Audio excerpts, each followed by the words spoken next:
Well, gonna compare the Edge versus the Elite controller. So here's the Edge. You get this hard case, which is super nice. Open it up. The controller, talk about that later. The case is very formed to the controller, and it's like harder than the Xbox Elite one. I used to have one, but I don't have it with me right now. I sold it, but I do have the Xbox Series Elite controller. I have the core right here, and I'll compare this in a bit. But yeah, so what's really nice is they give you, so what comes with the controller is the case, obviously, the controller, these back paddles. They have these little nubs. I don't really like them. I don't think that, like, maybe for some people they're a good option, but they're like harder to use.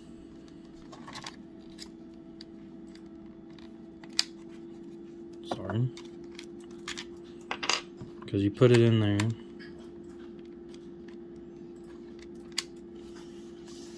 And like your hand doesn't sit with it normally. Like this is how like my hand naturally rests, and it's up here, so you gotta put your finger up here to hit it.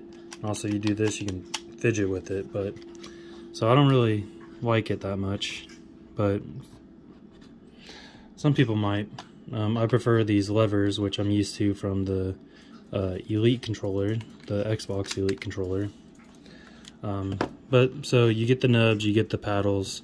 This is a lock for the charging cable.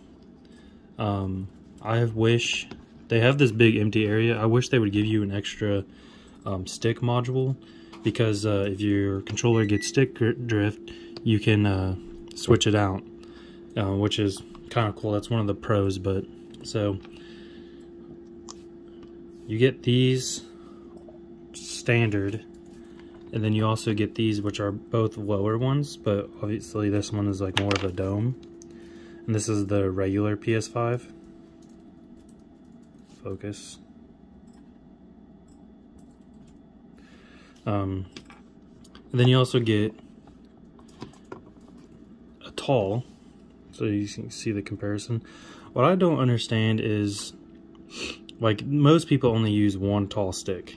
So why would you not like provide a tall stick with this top also, instead of just this dome? Because I prefer these. Like, I know some people like these compared to, like, because I use them on the PS1, PS2, and I think the PS3, but the PS4 moved to these, and so does the PS5. So I kind of wish they had an option to where it was one like this, and then like this other stick had this head. So, and like I said, I wish there was another stick module there in the case with it, since you are paying $200 for this controller. So we'll get into the controller. It feels really good. It feels better than the regular PS5 controller. Here's another one I'll show later, but you can see it's very well curved, while the normal PlayStation isn't. Like, this is a back that I bought off of Amazon with a back button attachment, and I'll kind of compare this later in the video. But yeah, as you can like see, it's like there's like a hard end right here. Like, it's not circular or as circular or rounded, which it still feels good in the hand, but this feels like so much better. Plus, one of my favorite parts of this controller is this grip, and I know it's hard to see, but there's this grip right here, and like, so this is all just hard plastic, while this is like a rubberized grip right here, which it's kind of annoying because it's only in this section right here. You can see outlined by black. I wish that was also like on this side panel of both the controller, because I feel like it feels super nice and grippy. It's just, it sucks that it's just right there. Another really cool part about the controller that I really like are these function keys. So unlike the Elite controller, when the controller is on, you have these lights indicating what profile, and you just hit this button right here to switch in between profiles. What Sony has done is you can hit, these are the same button, it's just function, and then you have your profiles on these face buttons. So like you'll have like I have one for Rocket League, so I'll hit function circle for Rocket League, or function square for just normal functions, or circle or function triangle, and it will make it where these are not attached or associated to any button. Another cool function is, let me take these off, is there's this button back here that says release. It's hard to get to, but if you press it, this plastic piece comes off, and then these are the stick modules that I was kind of talking about earlier. So you can lift this up and the stick comes out. So if I get stick drift, which I'm glad they have a fix for, but it's kind of a half fix, because these can still get stick drift, but instead of buying a whole new controller or whole new Edge controller for 200 bucks, I just pay 20, and then I get a new one, put it right in here, slides in, push the lever down, and you're good to go. So what I was saying in the case is, you're paying this premium price. They have it right there. Let me see, it fits in here a certain way, but it should come with one. At least I feel like it should. So then you get stick drift, whatever. It's not a complete fix, but it is a half fix, which is kind of annoying, because they could have used Holofax sensors and sticks to where they will not get stick drift. And then another part is, I don't like how this is glossy black. I would kind of wish it was a matte black. And then like obviously we're going to talk about the back buttons. They have really nice, clicky, and quiet back buttons. You probably can't hear that, but maybe you can. But so like, here's PlayStation again. Probably, maybe not be able to hear that. Xbox, very loud. Trying to get this in the microphone. Very loud. So I like how like soft and quiet they are. Another cool feature is these sticks, which compared to the Elite controller, I don't like as much, but it is kind of cool. Like we were showing earlier, you can pop them off, switch them out. You can use the dome ones or the taller ones. But what I don't like is that they're still plastic. And sometimes you gotta like fidget around for it to like get where it's supposed to be, and then you gotta click in, and you gotta press pretty hard for it to hear the click. But like with the Xbox ones, it's so much better because they're metal, so you can just pull them off, drop them on. It's so much quicker and nicer.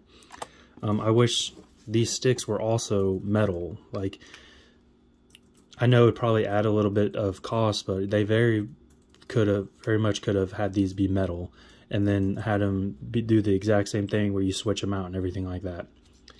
And then also with these, you get trigger stops. So you get the no trigger stop at all. It's just a normal DualSense.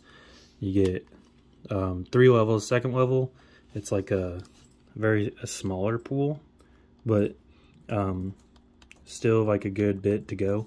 And then on the last level, it's way quicker. It's not as quick as trigger stops as you would find on the Elite controller, because like here it's on 0 and you get a full click. This is half. You still does not travel. That probably is the same amount of travel as the third or lowest travel on the PlayStation, and here's third. It's instant.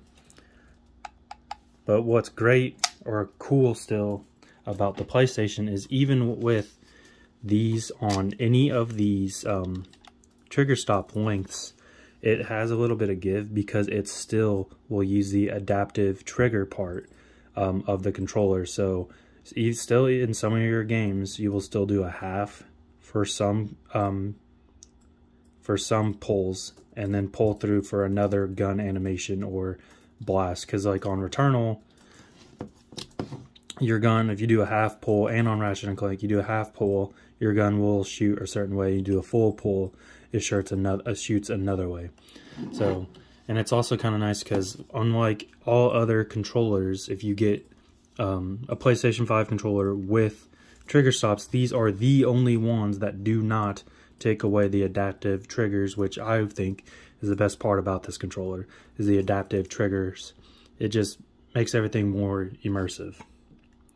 So there's kind of like an overview. So like I said, I'm going to compare it to the Elite, which I'll go through pros and cons of them again. I've kind of went through a lot of pros and cons of this one already, but I'll go through it again. So pros on my Xbox Elite controller. I did get the core. I had the full version before I sold it to a friend, and then I bought the core, which I know is pretty stupid, but I did it anyways. So I did buy these are third-party back buttons. I like them to be a little smaller, so I got some third-party ones off Amazon. But what I love is that there are 4 paddles. I can have all my face buttons mapped to these, so that's what I do. So this is A, this is X, this is B, and this is, no, this is, yeah, this is Y, this is B. And so when I'm playing a game like Halo, I'm like this, and then I use my fingers to do all the face buttons. And I also like how I can change out the D-pad. I have the circle one too, which it comes standard. So, and then obviously another thing I kind of pointed at that was a knock on the PlayStation is that these are magnetic metal sticks. So I can just toss it down like that. It'll automatically go where it needs to go. Like you see that there's little teeth, it matches up, go right down in place, don't have to play with it too much. And also another thing is they have tension. You can change the tension right here in these this little thing right here. I don't have my tension key on me, it's in my room, but you can change it to 3 different settings, which the PlayStation does not have, which I wish they would, because it's very easy to on the go, just for different games like racing games you might want it tighter, so then you get your key, turn it. Shooting games you might want it a little loose. I like to have it loose, so it's nice to just have it move around and be functional like you want. And another great thing is this grip is very grippy, and like that's a knock against the PlayStation is it goes to where my palms are and even up into my fingers, which is awesome. It feels great. It's very grippy. You're not going to lose this controller. And then also another thing is that they have Design Lab, which is, so this controller is $130 regular. I think you can pay $150, only $20 more, and customize this any way you want, which is amazing and is honestly a great deal, because I paid $150 to get just a normal DualSense customized with different colors and everything. And it wasn't an Elite controller. Like, it didn't have any back buttons or anything like that. It was just a regular one. And that was just to get the color, which those controllers are normally $70. So that's another really cool thing. A knock though is this is just me, but these triggers, I like the new style trigger of the Xbox controller of the Series S and X. It's more of there's less of this like dip, so it's more down. I just prefer those a little more. So if they have like a new version of the Xbox Elite, like the Series 3, I would change the trigger to be the one of the Series S or X. And then also, I love how you can change out these sticks in case you get stick drift. So if there's like a way for them to have this top plate like pop out, and then you like just pull out these stick modules to interchange them if you have stick drift. That would be pretty awesome. So back to PlayStation.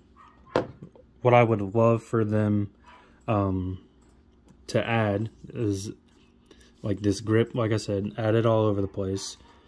You're paying $200 and there's no metal sticks, which there is metal in the controller. You can feel it. It's like hefty, but I feel like you should have metal and magnetic stick interchangeable sticks, because I'm sorry, this is cheap and you can tell. And I feel like after a while, since it's not magnetic, like you pulling this on and off, eventually you could do it so many times where this gets loose, and then you could be playing a game and then all of a sudden this pops off, which will not happen on the Xbox controller. And then obviously you only have 2 back buttons. I wish there was 4. Like you could move these down a little bit and then have smaller levers like on the Xbox, and you can put them like move this up a little bit, move those down a little bit, and then you could have 4 easily.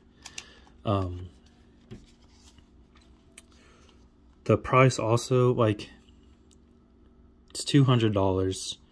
I don't think it's worth $200, but you could argue it does, because it's not only do you get back buttons and trigger stops, there are these little grips right here, so that's a bonus. So it's nice to just hold your fingers here and you can feel it, and it helps you grip a little better. But you could argue that it is worth the $200 because you have these 2 function buttons, and it is super nice to just hold this button down. You got all of your different profiles you can switch to, but also if you're in a game or in a party, you can hold down this function and you can get your volume up, volume down, and then even like your party chat, you can go closer or listen to where you have more party or more game, depending on how you have it set up. And also a big knock between both of these controllers is battery life. Like this battery is probably one of the best in the game that obviously isn't a wired controller. Like I barely ever have to charge this. This though, it has like a projected of like 4 to 6 hours, which is actually less than a regular DualSense controller. Like you're paying $200 for a pro controller, but the battery life is bad. Which I think that's why they added the charging lock. I think they are picturing gamers or people who buy this to play wired, but I don't want to. And you should have the option to not have to. I feel like you're already going in and changing a bunch of stuff, and why not get a bigger battery? And then there's some other things like for like the cost efficiency is it's $200. This Edge, or not Edge, this Elite, the core is $130. You can get it on sale all the time. I see it on Amazon on sale for $115 every other day. So it's, I don't think you could really say it's $70 to $80 more dollars worth it. And then also another option you could do if you didn't want to pay the $200, you want some back buttons. There's this company on Amazon called Extreme Rate, and you can buy these backs with these these programmable back buttons, and you can just press this button, and then you can change these fins to whatever button you want. You cannot do the sticks or the touchpad unless you solder. I don't know how to solder, so that is one bonus to the Edge, is you can take these the R3, L3, and put them, map them to these triggers, and same thing with the touchpad. But so this back is $40, and you get 2 back buttons. So your controller, you pay $70 and then $40 for the back buttons, which is still obviously cheaper than the DualSense Edge. And then you also can have a 4-button option from the same company. I have this one, and then like I said, you get 4 programmable back buttons here. So I do the same thing. I map my face buttons back here. If you want to use the sticks or touchpad, you can. You have to solder. I don't know how to solder, and I wouldn't even use them that much anyways, so I just have these as the face buttons. And so this one with only, so like I was saying, this one for 2 is $40, and this was $45, I believe. And it has a very, very grippy plastic to it. So you could even say that this is more or better bang for your buck, but you don't have the stick. If you get stick drift, once again, you're on a whole controller. You can take this apart and add it to any controller, if you get a new controller or whatever like that, or anything like that, but you will have to go in and unconnect all the ribbon cables and everything like that that you use to program this. And also, once again, you can get trigger stops from that same company. I don't have them, but if you do, once again, you will not be able to use the adaptive trigger or the adaptive anything like you normally would with a normal DualSense or with the DualSense Edge. So I would say it's not worth $200. Is it a good controller? Yes. Do I like it? Yes.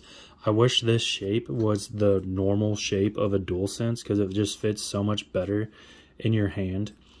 But like, once again, I still don't think it's worth $200, especially when you have Microsoft, who has had a very popular pro controller in the market for a while now, and they are $180 regular, but they're, like I said, they're on sale all the time.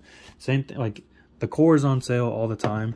The regular with the carrying case, all the other swappable sticks, and everything like that, it is also on sale all the time. I got one for $150 at one point last year, so they're on sale all the time. And like I said, if you wanted to, you could pay $20 more to get this in any color you want. I could have this blue, pink, purple, whatever. You can do the buttons, you can do the sticks, you can do this, you can do all these different things and customize it. Sony does not have that, which is a big downfall, in my opinion. Just having the extra customability is awesome. I do like the trigger stops better than Xbox, but I'm also a weirdo and I don't like having short pulls. Like even like this, I like it better than the short pull on the Xbox, but I still would not say it's worth $200. If it was, I know if you have the money to spend $200, then go and do it if you want, but if it was $180, like the same price as the Xbox equivalent, then I feel like that would be a little bit better bang for your buck. And also, I don't like how it's glossy. I wish it was like a matte black instead of a glossy, because it could be this finish. Just pull it through all the way to up here too, because this is going to get fingerprints and all that stuff. And it's kind of, sometimes you'll be playing and then, like, I don't know, you get distracted because there's lights shining off of your glossy piece. And also another cool part that was so great about the normal controller was you could take these apart and have different colors and everything. You're not really going to be able to do that so much with this, because it's already all like black and everything like that. So I just wish that Sony would also add in like a Design Lab equivalent where they would make it to where you can customize your controllers and everything like that. So in conclusion, if you have the money, buy it. Or what I would suggest is eventually If you really want it, just go ahead and get it now. But like I was trying to say, it will go on sale. I don't think a lot of people actually buy these, even with Microsoft. I feel like it's like the top end people, or people who just want to have back buttons, because like I said, I like having back buttons, so it's really nice, and I just wanted to try it, and I had the money, so I went and bought it. But also another thing I really wish that they would do, what they did with the PlayStation is, and this would be very simple for them to do, is they had this 25, or I think it started on $30 little back button attachment you put on your PS4 controller, and it's just 2 buttons, just like the DualSense Edge, but make a PS5 version, so people don't have to. They could buy the controller and still have back buttons, no trigger stops or switchable thumbsticks or anything like that. But you could probably sell more of those than you would sell a whole Edge controller, because I have 3 of these. I bought to just put on my controller so I don't have to move them around or anything like that, and it was just so simple. And I also bought them because they went on sale. I bought them when they were like $10. So make a PS5 version of that, so you don't have to fully go out and buy the DualSense Edge controller. But yeah, so that's my overview and comparison of the controllers. I think it's awesome, but like I said, if you have the money, go out and do it. If you don't, wait for it to go on sale or something like that, because I don't think it's completely worth $200.